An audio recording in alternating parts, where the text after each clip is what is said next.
Hello, it's that time again. Get up, get off the couch, and tackle your own to-do list. Stay tuned. Up next, we teach you how to tackle plumbing projects in your home.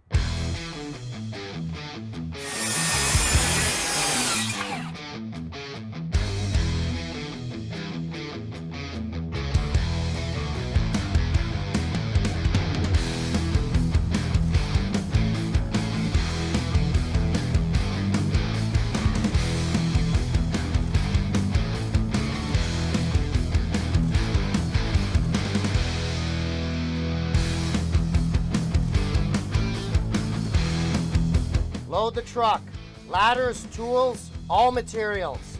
And don't forget the coffee maker. Let's go.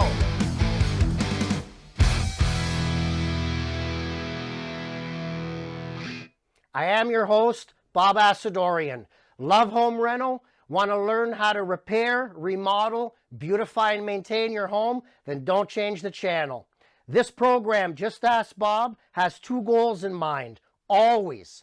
Number one, to motivate you to get up, get off the couch, and tackle and complete that never-ending to-do list of repairs and renovations around your own home.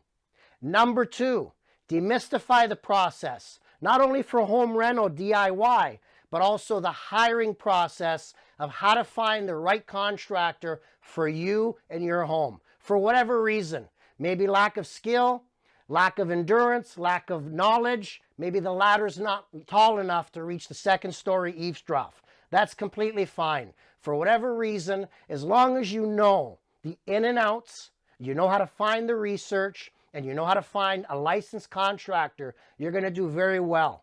Now, speaking of licensing, Hamilton has a master building repair license. Some municipalities in Ontario have them, others do not. At the provincial level, Ontario chooses not to license or regulate us handy people, handymen, renovators, contractors, whatever you want to call us. So it's the Wild West. They leave it up to every municipality. Hamilton has a beautiful system. 1, 2, 3 is how the system works. Number one, the prospective wannabe new contractor has to present to City Hall, to the Trade Exam Board, a police clearance. Think about that now.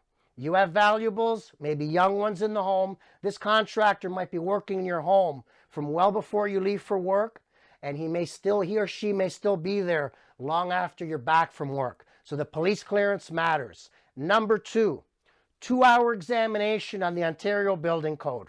No ifs, ands, or buts. You got to have a 70% pass, open book examination. You get a pass, you've proven not only to the trade board, but also to the beloved community that you know your stuff. That's important. Number three, prospective contractor or newly licensed contractor must sign an attestation form stating that they carry minimum $2 million liability insurance. Why is this important? Because this contractor is not only regular guest in your home. They may be causing damage. The potential is there. That way they must be insured. That's absolutely critical. Follow us on our website, largest home improvement database on the net, www.justaskbob.com. That's where you send us your questions. This program's interactive. Your questions may be answered on a future program or in our newsletter, or we may simply pick up the phone and call you. Follow us on social media. You'll find Just Ask Bob or type Bob Assadourian into the search bar, and you'll find us on social media. Follow us for everything to do with home rental. Speaking of home improvement questions, we have a nice one here. This is going to kick off today's rental. Hey Bob, what is the easiest way to unclog a kitchen sink without chemicals? Can you do an episode on ABS drains and P-traps? I'm going to tie my husband to the couch and make him watch and learn. Thank you, Nicole. Very, very much appreciated. We love these questions, and big shout out and a thank you to our renovation firm, Triple R Inc., which is just piling on the jobs left, right, and center, because we use that footage that we extract on our real job sites, and with that footage, we put together these programs for you. Now, a moment ago, we talked about licensing. That's very, very important because unlike reality television, today's host is actually licensed. Not one, but two, the contractor and the master for building repair. Nothing would put a bigger smile on Bob's face than to know that you're learning and you're doing it yourself. Second thing that make me almost as equally happy is if you hire and find the right contractor for your own home, and at least you have an idea. You know a little bit about faucets. You understand the variety of drywalls. You understand the variety of flooring materials on the marketplace. That way you will always, always have a successful renovation. Stay tuned. Up next on one of our job sites, and we're going to answer the viewer's question with a variety of work on ABS drains, and Bob's going to unclog a kitchen sink. Stay tuned.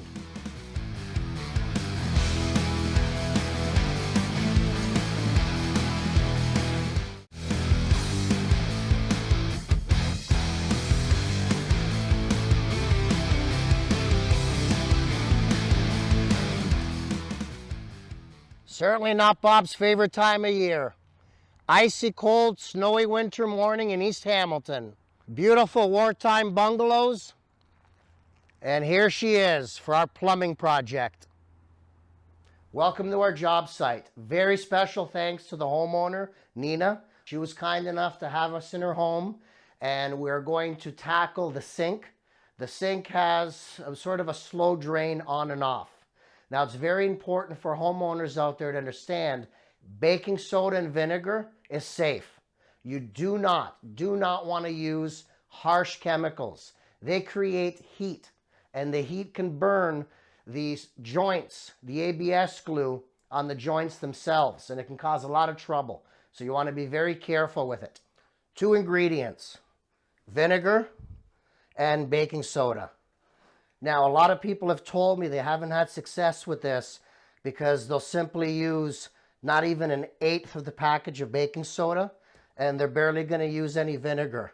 The Just Ask Bob way, if you're going to do it right. We're going to be using 2 of these, and we're going to be using nearly 4 liters of the vinegar. Again, if you're going to do it right. Start off with the baking soda. There you go, done. Give it a chance to get in there, flow down the drain.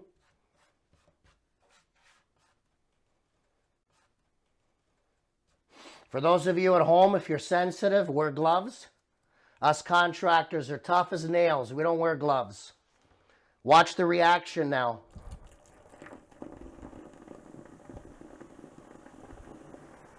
This will not harm your sink. Actually, it'll make it sparkle. It will not harm your plumbing.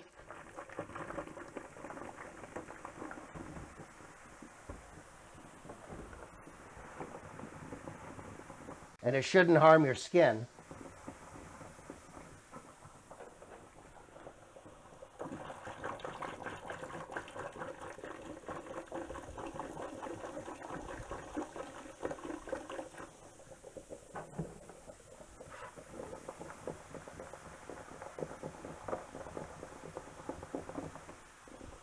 Give it some time to fizz. Very strong chemical reaction, which will literally scrub away any debris in the pipes.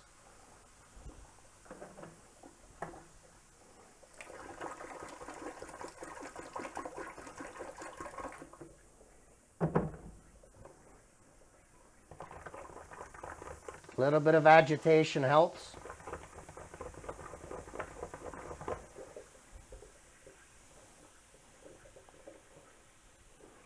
Now, this is a 2-bowl sink. For those of you at home that can't see, on the right side, it is fizzing. I chose the left side because when you look at the plumbing underneath, this is the side that goes down to the P-trap.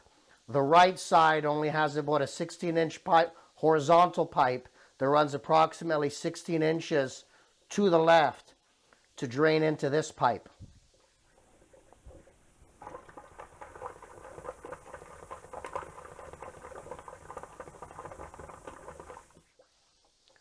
For those of you at home, I recommend one of these small, affordable snakes. Later on in the program, you will see us use a larger one, but this is a great help. You see the bubbling in there. Poke this through, ram it up and down. You can see the debris coming up. I'll try to get a piece here that's floating to show you. Ram that up and down.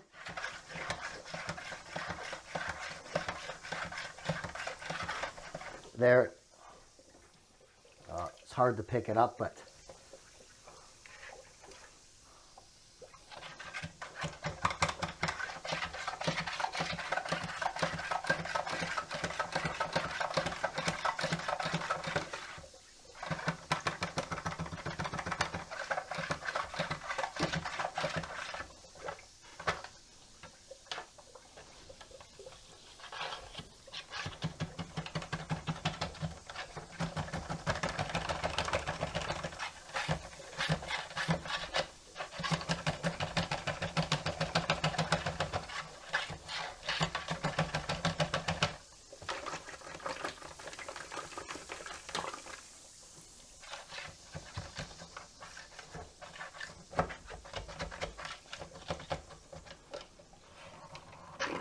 there she goes. The last couple of pokes, I felt it move through something. So that would have been likely the debris inside the P-trap. But we'll check the clean out afterwards. Now, let's test this out.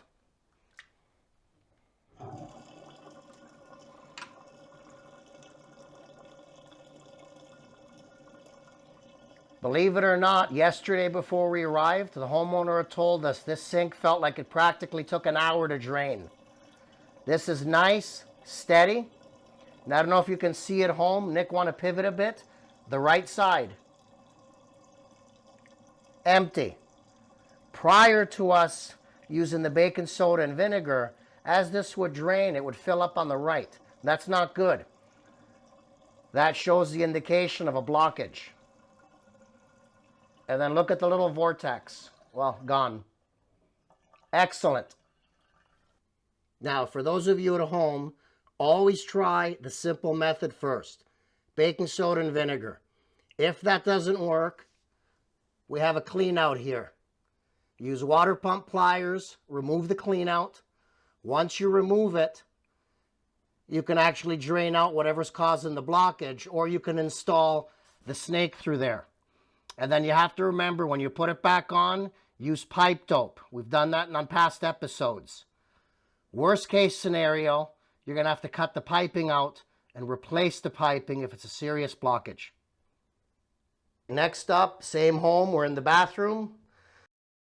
Beautiful bathroom. Now what we're going to do is unstop the bathtub to show you the slow drain. This tub, from what I understand, could take weeks to drain. All right, Nick, hit it.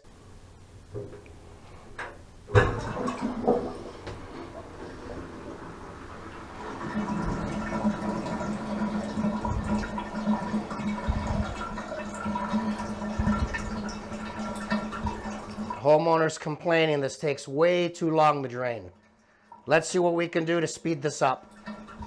Now, anytime before you cut pipes out or disconnect P-traps, you want to try to use the snake.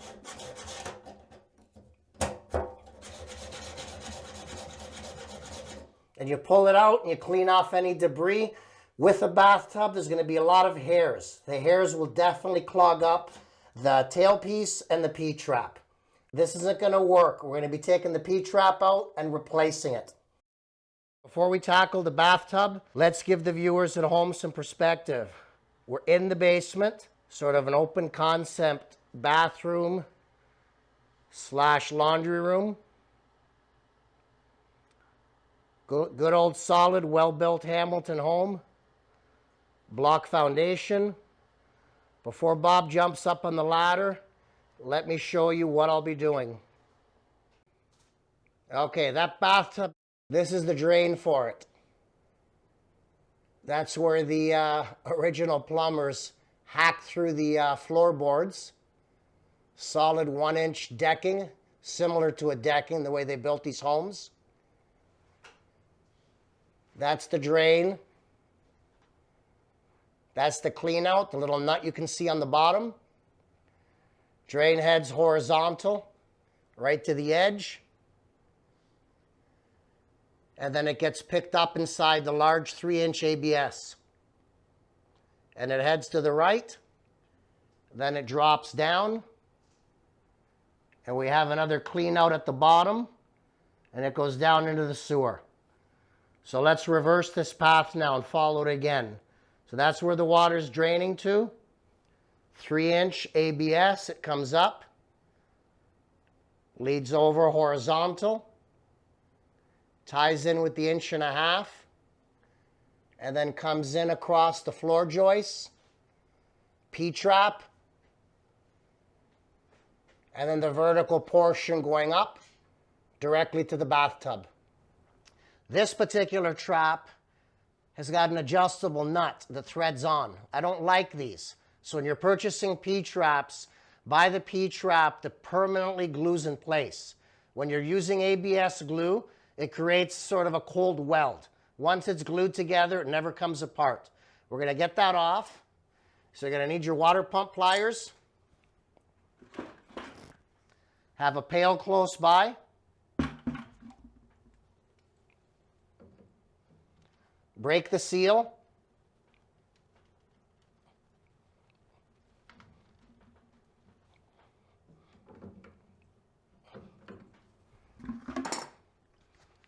Get your pail ready.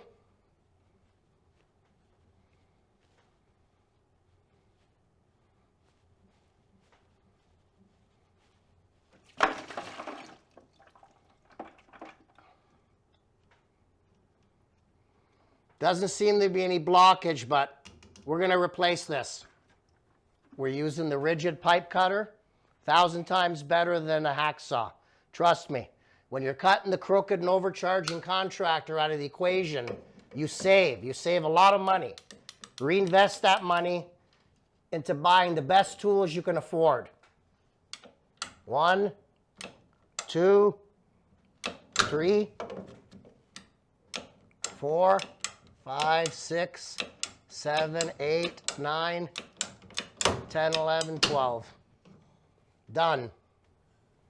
Now we've got the nut on the left.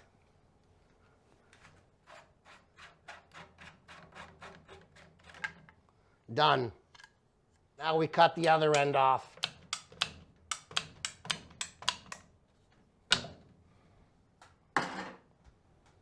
All right, this is the new P-trap. And as you can see, it glues together. It doesn't have the nut. Those always leak, and they're usually, well, I know this is a DIY show, but they're made fun of as used by DIY homeowners. Forget it. You want to get a professional one like this one. We'll glue it together later. Now, we had to cut here in order to remove the end of the nut. So the pipe's going to be too short. This is going to fit on here. And if you can see at home, that's too short. So we're going to glue a piece on there right now. I hope we've got a tight enough view. Those 2 silver marks are the Sharpie marks.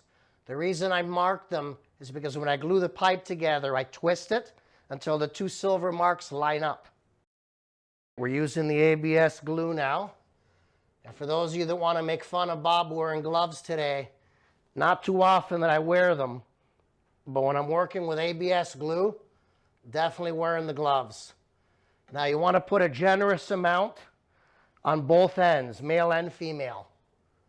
Have some protective covering on the floor. Attach your pipe. Press and twist until the 2 silver marks line up. Hold it for about 5 seconds. She's done, and she's watertight. For the next joint we're gluing, we're going to prefabricate it on the ground. Well, on the ladder top, so to speak. 2 reasons. It's easier. If you can measure carefully, prefabricate something on the ground, it's easier than doing it up on the ladder while you're reaching inside the joists. And also, for you, the viewers at home, I think you get a nice tight close-up. So here's the ABS glue. You want to make sure to stir it up. So you apply it to both ends. Nice generous amount. Get the other end ready.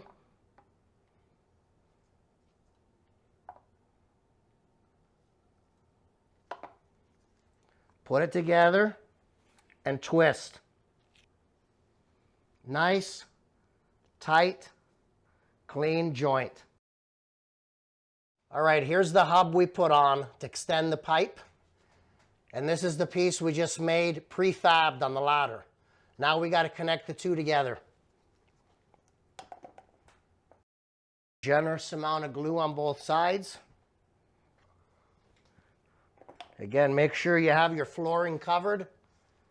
This will burn awfully badly. Insert the pipe. Twist. I don't know if you can see that at home, but we twist till we line up our 2 silver marks. One last joint. And the last one's always the hardest one.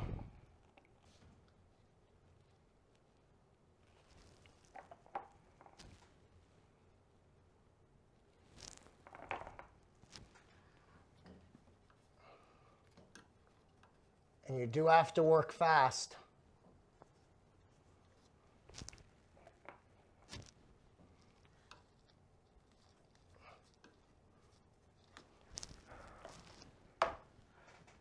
We got to lift it up and over, down, and in. Put some pressure on that for a few seconds and let it set.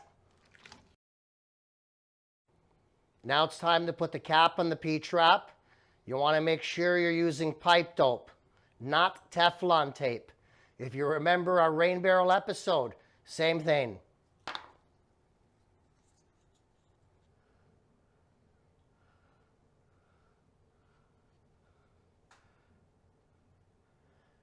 Want to apply a nice amount around the threads.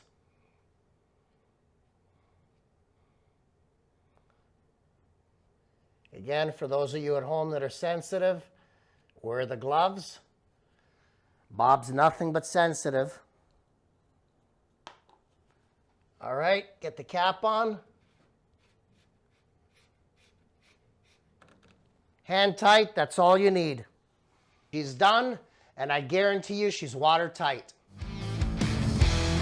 Stay tuned. Up next, we're back at the shop for Bob's Top Picks and Bob's Bewares.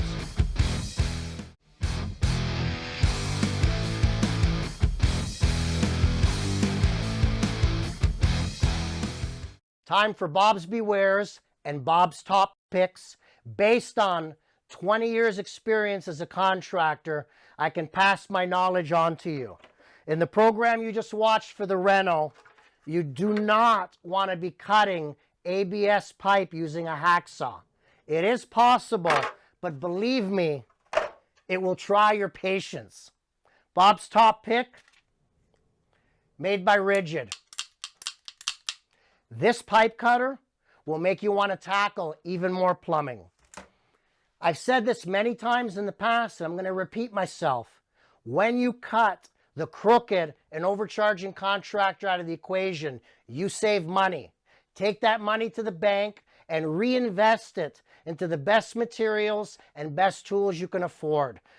Best impact drill you can buy, best Sawzall you can buy, or the pipe cutters, and of course, let's not forget, really good materials for your home improvement project. For example, forget the pink insulation, buy the rock wool. That insulation is going to save you a lot of money on your heating and on your cooling costs. Again, this program is interactive. Visit our website, www.justaskbob.com. On that website, fill in our quick submit form, and your question, believe me, will either be answered on a future program, by email, by telephone, or in our newsletter. The database is a university of education. We have hundreds of these DIY rental programs, so you can watch and learn. We have dozens of Just Ask Bob on radio show, where you can listen and learn. We have many, many Q&A columns where you can read and learn. So again, everybody learns differently. Whether you watch, listen, or read, we have it all covered on this very website. And follow us on social media for everything to do with home rental. Search us up under either Just Ask Bob or Bob Assadourian. Feel old school? Pick up the phone and call Bob. Forget about all of the electronic means. Bob will return your call. 289-649-0196. Again, that's 289-649-0196. Thank you.